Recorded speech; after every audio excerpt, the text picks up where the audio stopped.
2011 yılında Polisi Hareketu Hususi Recep Tümen hema yiristi serbi. Hot aşmeneyra ver zevjiyabe. Nusaybinde riye tekayş bombara be şehit.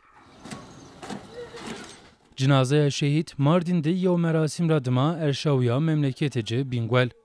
Bingwel dışar pey tekbiron şu şehit vera.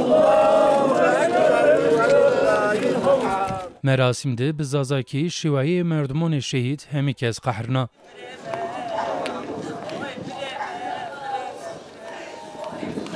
Namaje cenaze ciradma şehit Semede defin kırışya mezelon ser.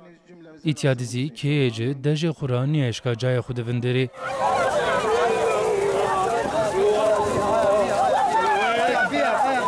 Merasima ki Qezaya Bingwel genç tivraziya ana merasim ri Vezir Averi Cevdet Yılmaz, Vekili AK Parti Bingwel Enver Fehmioğlu, Paşmir Vezir Yusuf Coşkun, zav siyasetmedar o behezarun henvalati iştirak kerdi.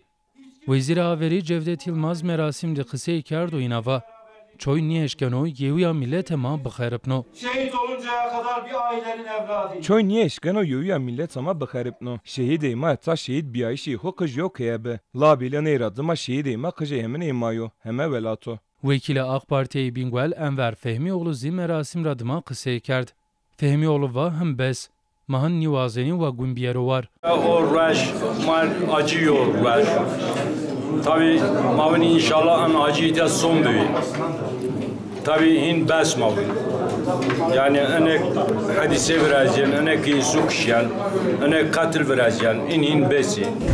En zarar zavgın o kırdı. Ayge hak kırdı savunmuşken sözde ve an çikura vazgeçiyor. En şiddet hiç yok zaman şiddet gerek ha hakarama aracı nivo.